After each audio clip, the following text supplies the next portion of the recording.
Score them, correct? So there's your scale right there, 20 through 80. 20 is poor, 50 is average, 80 is an outstanding player. All MLB players are basically a 50. So the best thing to do is learn what a 50 is. And then from there you can figure out up or down. So from now on, all the students, you guys are all going to start grading everything. Now you learn how you grade stuff. The way he grades, the way you grade are going to be two different things. You have to figure out how you grade. Does that make sense? So, there's no exact right or wrong to that grading system either. You know, sometimes you're assessing what you see now, and then next week they might have improved. So you might have to bump those numbers up a little bit. But that's where we kind of give you a range. You know, it's okay, right now this guy's a 20 arm. I don't really see it happening. And then a couple weeks later, he's got some instruction, he's got whatever he's gotten. Oh, it's a 30 arm. Maybe he does have a chance to throw. So then you just give your range. And I also kind of want to tell you or ask you, where do you think this guy is right now? If you took him out of what he's doing right now and you put him into an organization, how does he fit? And that goes along with the grading process. And time of year, it's fall, right? They've already done the big year, they've already played, they've had a summer break, it's fall, they're working into things slowly. So you're not going to see them at their full potential. They're not going to be going all the way out. You won't see that until spring hits. So keep that in mind. They might be holding back a little bit. So if you see somebody, the running looks a little off, or it doesn't look like they're totally putting out, it's that fall. So it's kind of that atmosphere. Some aren't on the throwing program all the way yet until, you know, December or January. So you got to take some of that into account, okay? Why don't you guys just go ahead, we'll start with Ben. Introduce yourself and kind of just give us a background on your experiences and then kind of what you expect out of class. Yeah, I'm Ben Castiglia. I was the video guy for the Dodgers in Single A Rancho this past year. Just graduated college, so before that I worked for the ASU baseball team for 4 years. Did an internship with the Missoula Paddleheads as a baseball ops intern. That led me to the Dodgers. It was a 1-year job, so looking for another position. My long-term goal is probably, I want to stay in player development. I do feel like it's important to understand how to evaluate players or like develop them properly. So I kind of want to dive into scouting for a few years, I think.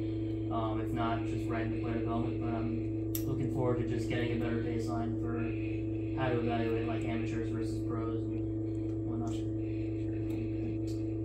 My name is Eric Kuntz. I'm the visiting site clubhouse manager with the Lake Elsinore Storm.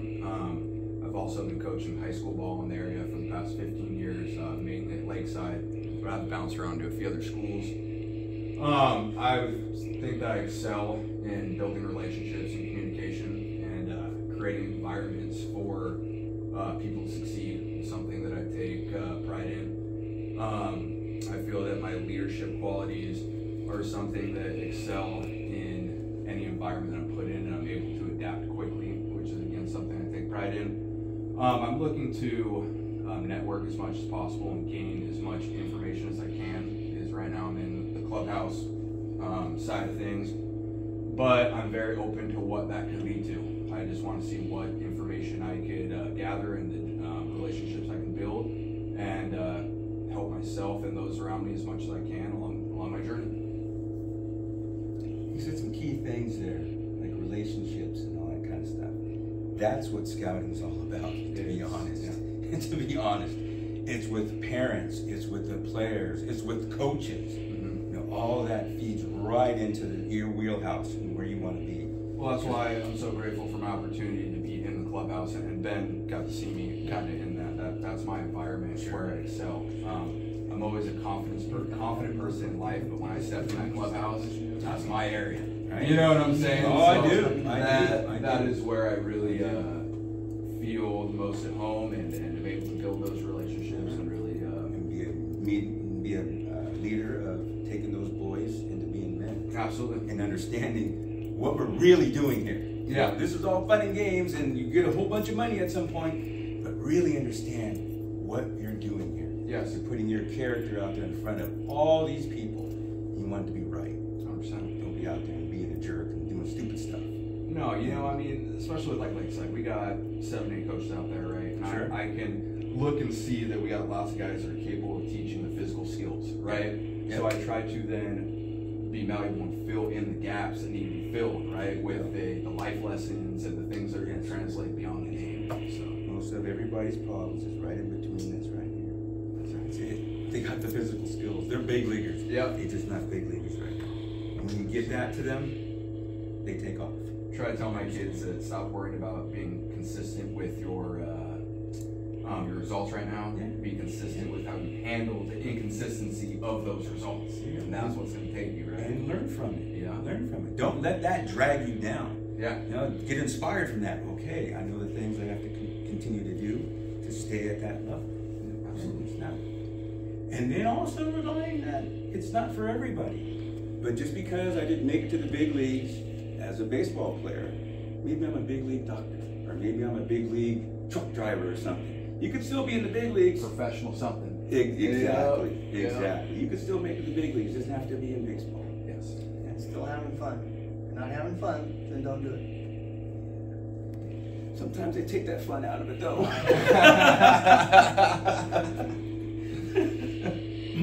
Well, I started coaching travel ball years ago before travel ball was kind of popular, and I was a coach at Cajon High School in San Bernardino.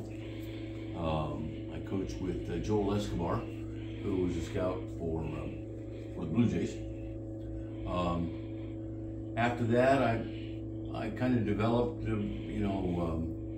our travel ball team. We won the state championship a few years, and I got a chance to meet Peter O'Malley, and we developed the Southern California Collegiate Wood Bat League, and I became the commissioner of that. I didn't know what the hell I was doing, but I learned. And I went on with that. Became a coach at San Diego Valley College, and then on to UC Riverside, and I also had a chance, well actually while my son was getting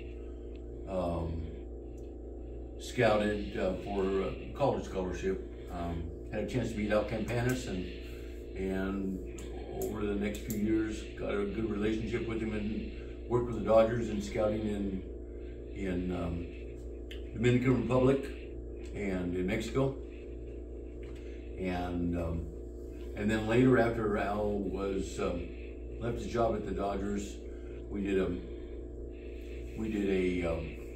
minor league baseball team in Palm Springs. He lived in Palm Desert, and we ended up buying the team, a number of guys in Palm Springs, and we did a co-op team there. And my first hire right out of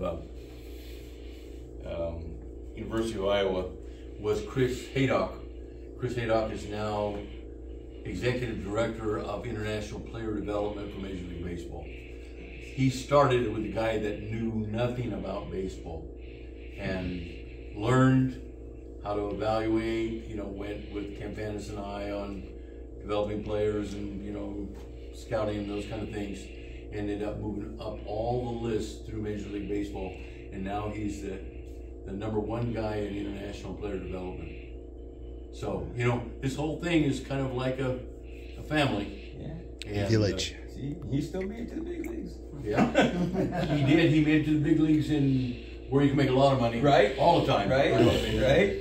So, I've been in business for many years after that, and owned a resort up in Big Bear and did some different things, and so I decided I'd talk to Izzy a little while ago and say, I'm getting kind of bored. I have all this time and I've got nothing to do. He says, okay, well, why don't we talk about going back into scouting? And I said, well, okay, maybe I can do that. So I figured I'd come and learn some more. Well, we're happy you're all here.